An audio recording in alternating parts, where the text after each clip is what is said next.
Guys, it was my birthday on the 13th of October and I made this beautiful cake top forward design for myself.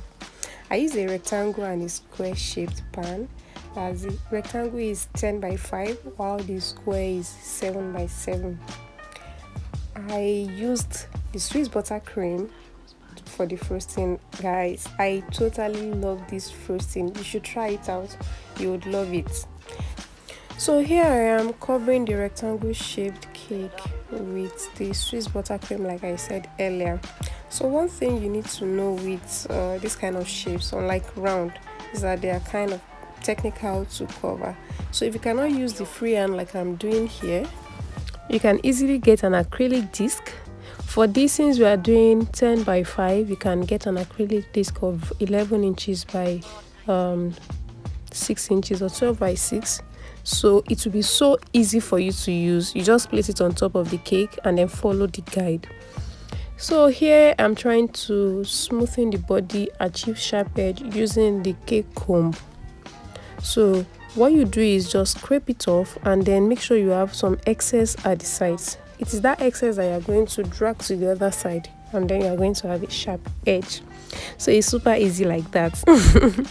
So let's continue. You repeat the process, fill up all the holes that you might have left, all the places that are not aligning with your cake, and then repeat the process again.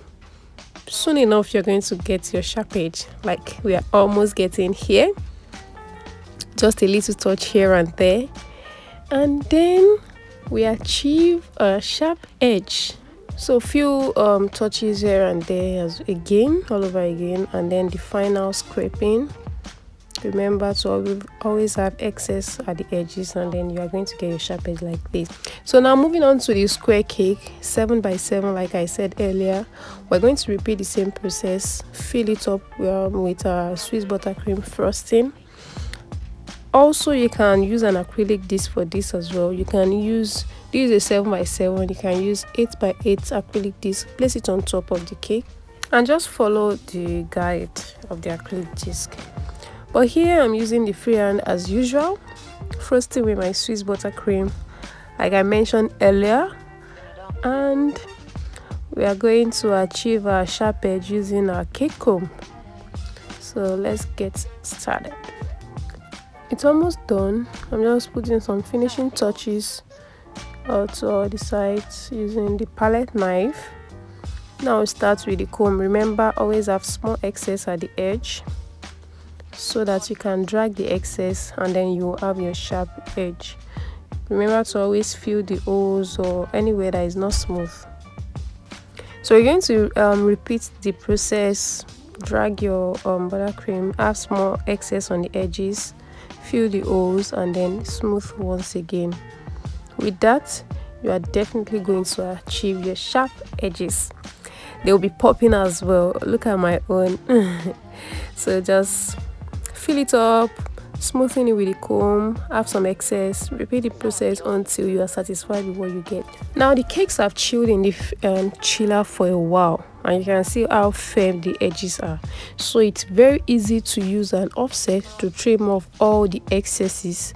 With that, you are going to have a sharp edge on top of the cakes as well. See how easy that looks. That's because they've been in the chiller for a while, so it's going to make your work super easy. You just trim off all the excesses on top and on the sides. It's going to be easy because the frosting is already firm enough to work with. I'm going to repeat the same process for this rectangle as well.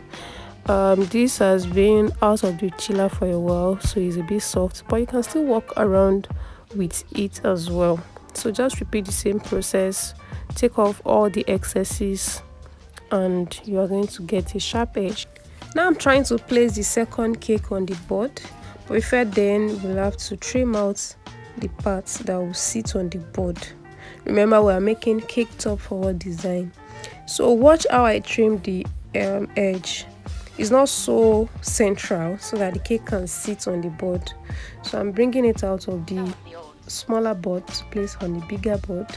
I'm going to obviously use the buttercream as the glue and I carefully placed it. Make sure your cake is hard so that when you are carrying it, you will not smell. This one is already getting soft, but it was still a bit easier to work with. So trying to centralize it, and it's already looking so sweet. So I'm just going to put some final touches here and there, fill the back with it, more buttercream, and do some designs here and there. This is just stenciling with some more Swiss buttercream as well. It's going to obviously bring out the beauty of the cake. I love this design. So I did that, put some finishing touch, frost on the back of the cake with more Swiss buttercream, and I try to smoothen it, balance it with the other sides. Remember that your cakes has to be in the chiller for a while, so that when you are doing all these finishing touches, you'll be able to work with the cake. So I'm just trying to smoothen the back side as well. Obviously you want to have a sharp popping cake front and back, so that's what I'm doing here. So I repeat the same process, trying to just look at it clearly to get a very fine finish. I'm really particular about a fine finish. So flower arrangements, you can use any flower you like, but I'm using this baby bread. I love them. They make the cake look so cool. I use some roses, small and big roses. I'm trying to just get a good placement. So guys, this is the final outcome of my 30th birthday cake.